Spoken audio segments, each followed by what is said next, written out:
ازيكم يا شباب، عاملين ايه؟ النهارده مراجعة على الرياضة المالية الباب الاول. قبل ما نبدأ متنسوش اللايك والشير والاشتراك في القناة وتفعلوا الجرس عشان يوصلكم كل جديد.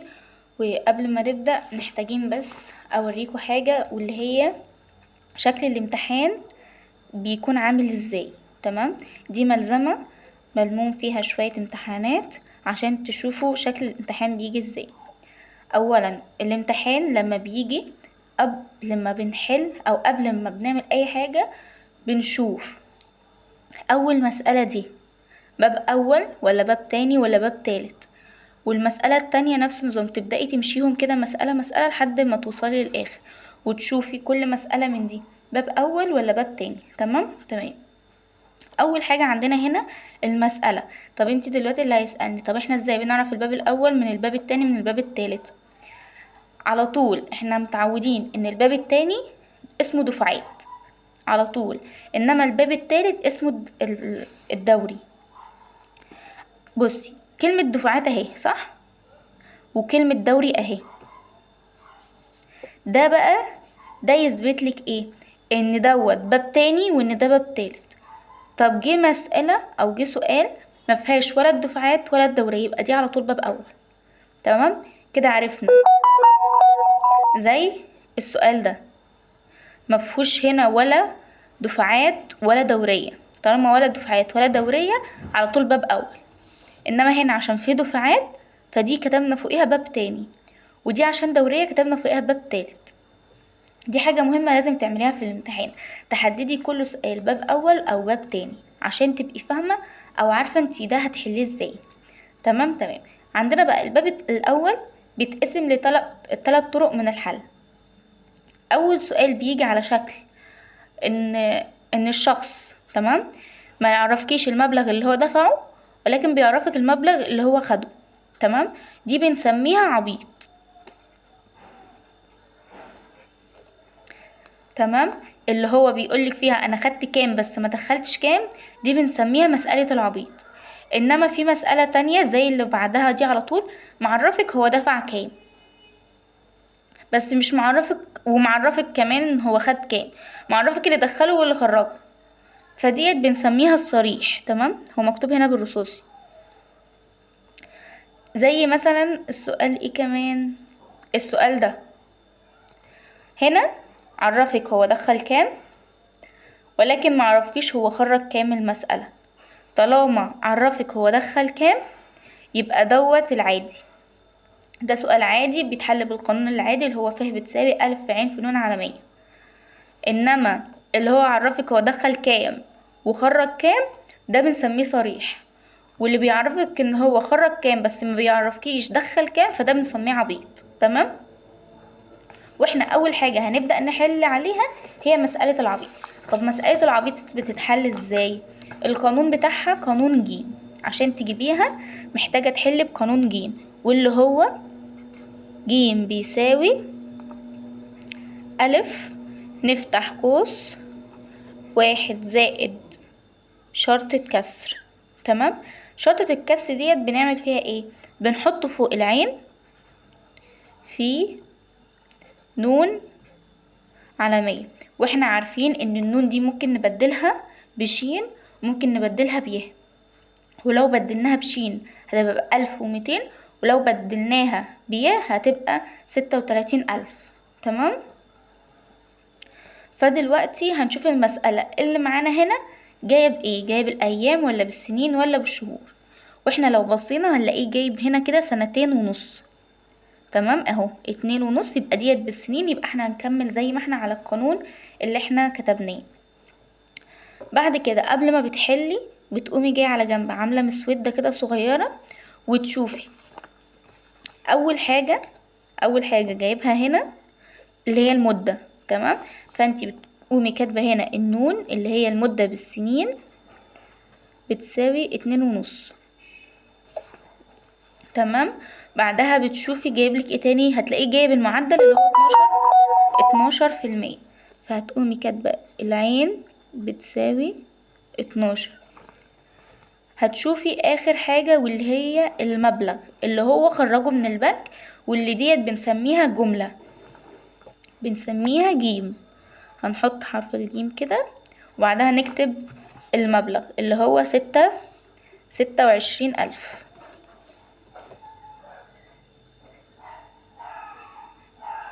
دلوقتي بعد ما نقلنا المسودة احنا مش محتاجين ملزمة تاني، احنا هنبدأ بقى نعوض على طول. هننزل كل حاجة في مكانها. هنا 26,000 بتساوي الألف، لأن مش موجودة في المسودة فهننزلها زي ما هي. نفتح القوس والواحد زائد شرطة الكسر زي ما هو، ونقفل القوس. قلنا فوق عين في نون. العين عندنا ب12، هنحط ال12 في النون اللي هي ب2.5 على 100 عشان جاية بالسنين. تمام. طب لما نيجي بقى نحلها على الآلة نعملها ازاي؟ بنعمل خطوة حلوة، بنخرج الألف هنا عشان احنا عايزينه. تمام. يساوي، وبعدها نعمل شرطة كسر تاني، ولكن شرطة الكسر دي بنعمل فيها ايه؟ بنجيب 26,000 نحطه فوق، ونجيب كل اللي في القوس ده نحطه تحت. يعني نفتح القوس نحط 1 زائد شرطة كسر تاني 12 في 2.5 على 100، ونقفل القوس. طبعا بقى بنجيب الآلة بالشكل ده، وبعدها نبدأ نعمل كل ده. بنفتح شرطة كسر ونحط فوق 26، بعدها ننزل تحت نفتح قوس 1 زائد شرطة كسر، فوق بنحط 12 في 2.5 وتحت 100. بعدها أهم حاجة لازم تقفلي القوس عشان الناتج يطلع معاكي صح. تقفلي القوس هيطلع معاكي 20,000. تمام. بعد كده يبقى احنا طلعنا الألف بتساوي 20,000. دي كده أول طريقة، واللي هي الطريقة اللي هي بتاعة العبيط، اللي هو بيكون مديك المبلغ اللي خده من البنك، ولكن مش مديك المبلغ اللي هو خرجه من البنك، اللي هو دخله البنك. بعد كده يا شباب هننتقل لمسألة الصريح. مسألة الصريح بتيجي ازاي؟ ده بيبقى شكلها: أودع شخص مبلغ 40,000 جنيه في بنك، وبعد 180 يوم بلغت جملته 42,000 بمعدل فائدة بسيطة. احسب معدل الفائدة السنوية. هنا عايز المعدل، مديكي المبلغ اللي هو دخله والمبلغ اللي خرجه والمدة، وطالب منك المعدل. ممكن ما يطلبش منك المعدل، ممكن يديك المعدل ويطلب منك المدة، على حسب بقى هو الطالب ايه. لو المدة هوريكوا ازاي بنحل مسألة من المدة ومسألة نحلها بالمعدل. تمام. نبدأ أول حاجة بالمعدل. تمام. أولا بتتكتب ازاي أو قانونه ايه؟ هنا عشان طالب المعدل فاحنا هنكتب هنا كده عين بتساوي شرطة كسر. تمام. قبل ما بتعملي اي حاجة بتقري المسألة كويس جدا، وتشوفي اذا كان هنا في المسألة مديكي ايام ولا شهور ولا سنين. هنا ايام يعني تمام. وطالما مديهالك بالايام على طول بتيجي هنا وتحطي ف في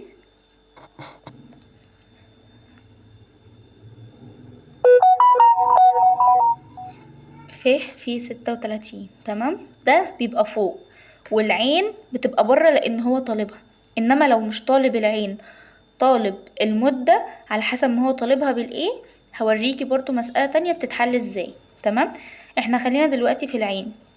بنحط العين بره والفه فوق و36,000. تمام. تحت بقى بنكتب ايه اللي باقي؟ يعني احنا عندنا 3 حاجات: المبلغ والمدة والمعدل. كتبنا العين، فاضل لنا الألف والمدة اللي هي بالأيام. تمام. كده بقى القانون بتاعنا جاهز. برضو اي مسألة تيجي تحليها لازم يبقى في كده على جنب مسودة. اول حاجة عايزينها اللي هي الالف، وبعدين الياء والف. العين هيبقى كده جنبها استفهام. نيجي بقى في المسألة ونشوف. اولا المبلغ اللي هو الالف ب40,000، يبقى على طول نيجي نكتب هنا كده 40,000. الياء اللي هي المدة ب180، هنيجي هنا نكتب 180. طب العين سوري الف هنا مش مدينا الف، احنا بنجيب الف لان هنا بصوا مدينا ايه؟ جملة. لو كان كاتب لنا الفايدة كنا هناخدها وننقلها هنا زي ما هي، ولكن هنا كاتب لنا الجملة. فعشان نجيب الفايدة بنعمل هنا كده على جنب كده، حتة كده على جنب، ونقول ان الجملة الف بتساوي الجيم ناقص الألف. ده الف. عشان نجيب الف بنطرح الجيم من الألف.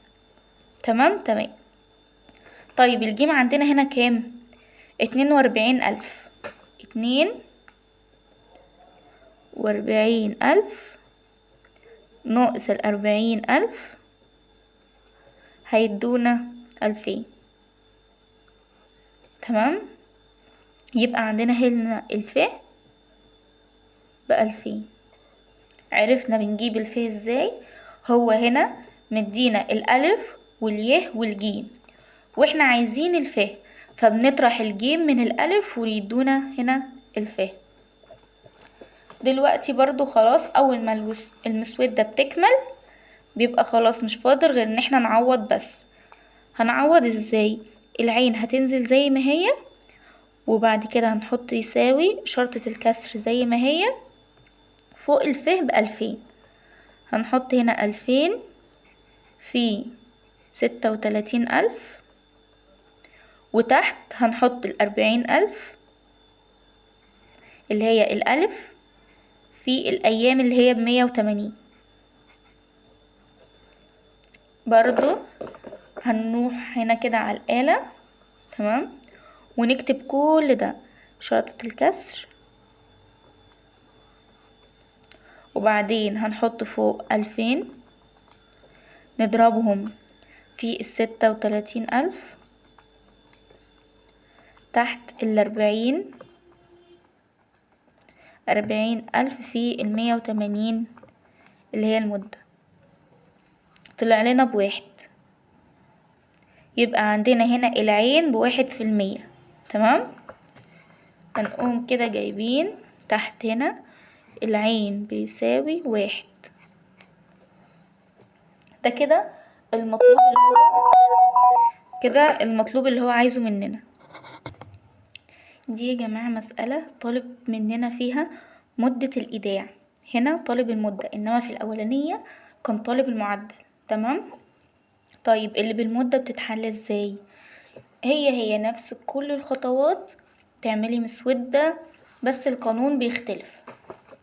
يعني القانون بيتكتب ازاي؟ هنيجي هنا كده القانون بمدة الإيداع. يعني معلش اشوف بس، هي مدة الإيداع ديت بالأيام ولا بالشهور ولا بالسنين؟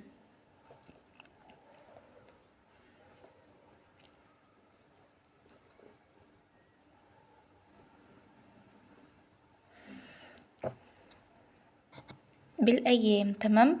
طب عرفنا ازاي ان هي بالأيام؟ مدينا هنا في الآخر كده اهي بالأيام. شايفينها؟ احسب مدة الإيداع بالأيام. طيب طالما بالأيام القانون بتاعنا هيبقى عبارة عن الياء بتساوي، نفتح شرطة كسر فوق في 36,000، وتحت اللي هو المبلغ في عين. يبقى هو ده كده القانون بتاعنا. بعد ما بنخلص من القانون بنخش على المسودة، واللي هي تبقى عبارة عن ألف وعين وف. وعرفنا الف بنجيبها ازاي، الف بتبقى الجيم ناقص الألف. تمام. هنا بقى في المسألة هنمشي واحدة واحدة. المبلغ اللي هو حاطه 90,000، فهنيجي هنا كده عند المبلغ نكتب 90,000. طب والعين المعدل ب10%، فهنكتب عند العين 10. طب الفه بيدينا هنا الجملة ب100,000 وهنا ب90، مش مستاهلة، هنقول هنا 100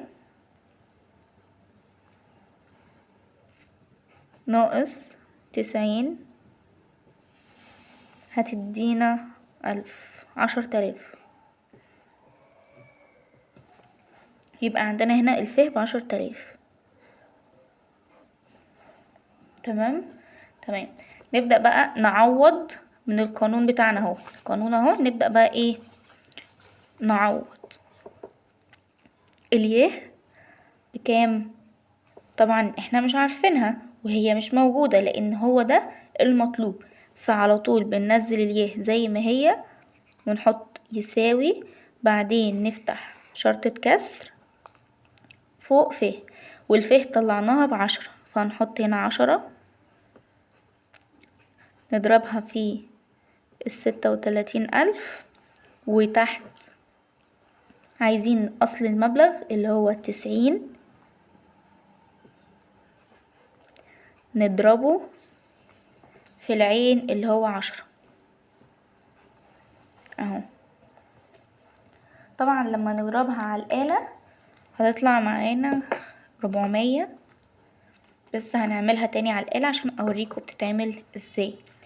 شرطة كسر كده فوق 10 نضربها في 36، تحت 90,000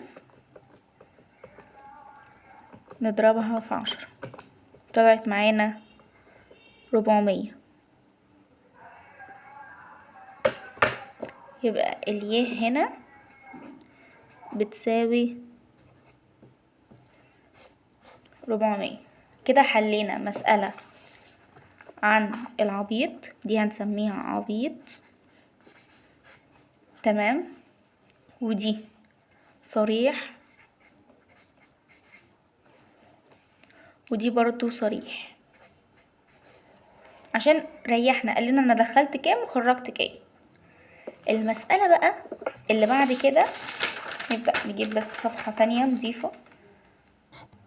المسألة الأخيرة واللي هي هنسميها العادي، لأن ديت أسهل مسألة وأحسن مسألة ممكن تقابلك.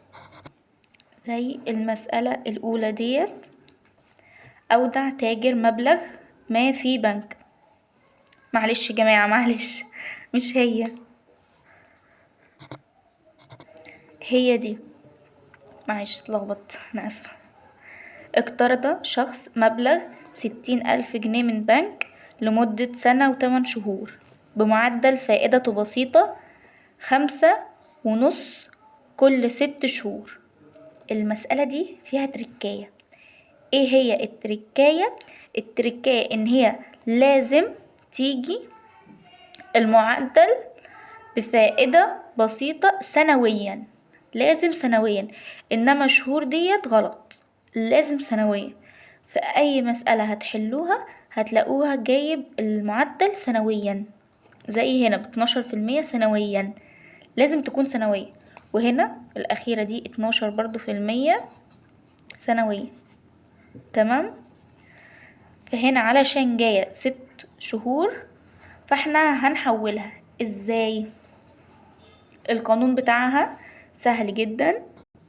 عشان نحول من 5.5 كل 6 شهور لسنويا بنعمل ايه؟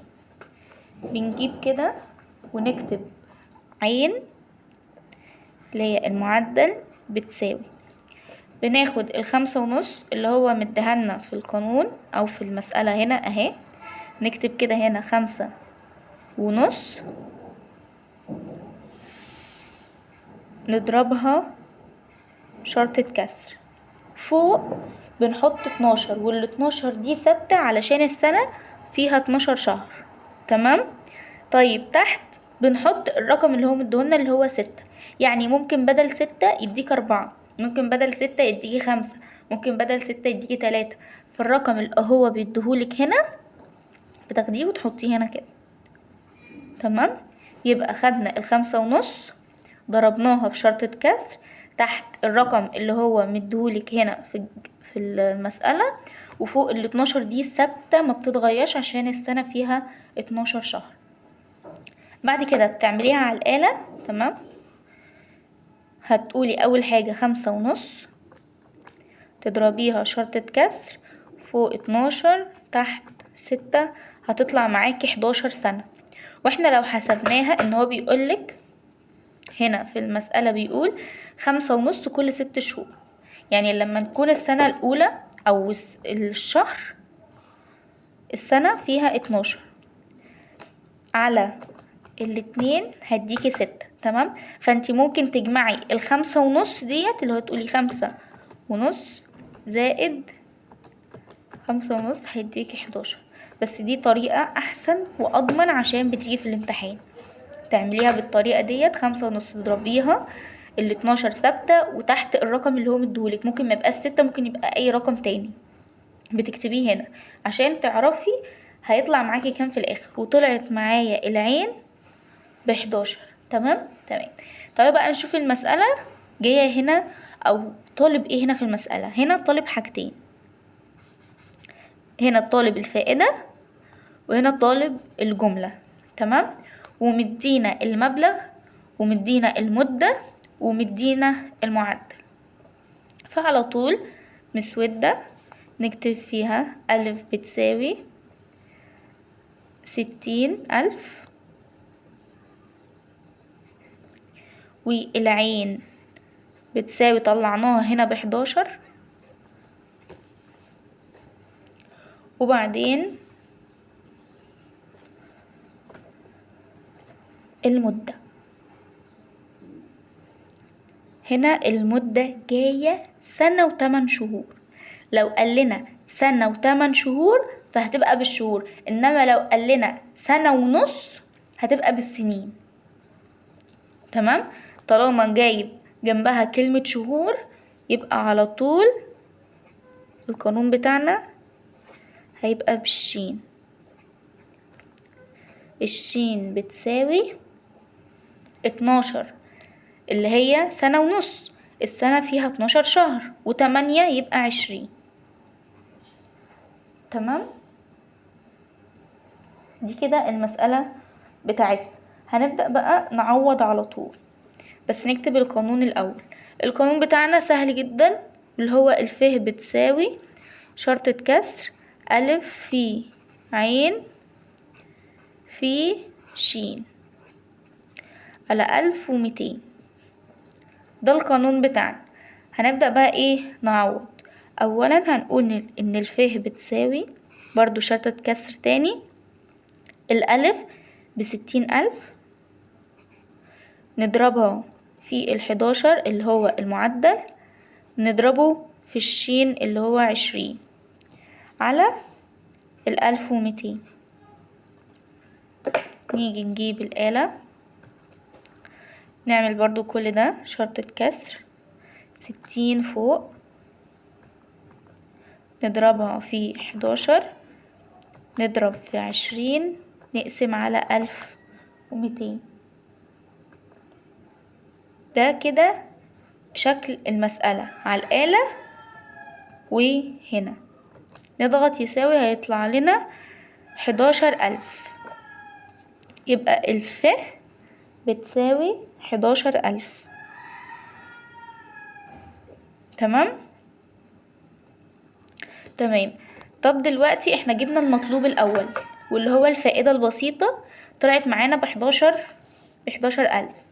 تاني حاجة عايزها الجملة. قانون الجملة ايه؟ الجيم بتساوي ألف زائد ف. لما يبقى طالب الف بنطرح الجيم من الألف، ولما يبقى طالب الألف بنطرح الجيم من الف. انما هو دلوقتي عايز الجيم، فدلوقتي بنجمع الألف مع الفايدة اللي هو أصل المبلغ مع الفايدة اللي ادهولنا عشان نعرف الجملة كلها على بعض كام. تمام. هنقول ان الجيم بتساوي الألف عندنا ب60 زائد ال11,000. نيجي على الآلة ونقوم عاملين 60 زائد 11,000، هتطلع معانا 71,000. يبقى الجيم بتساوي 71,000. وبكده تكون هي دي المسائل بتاعتنا على الباب الأول كله. ديت الطريقة بنسميها الطريقة العادية، وعندنا طريقتين تانيين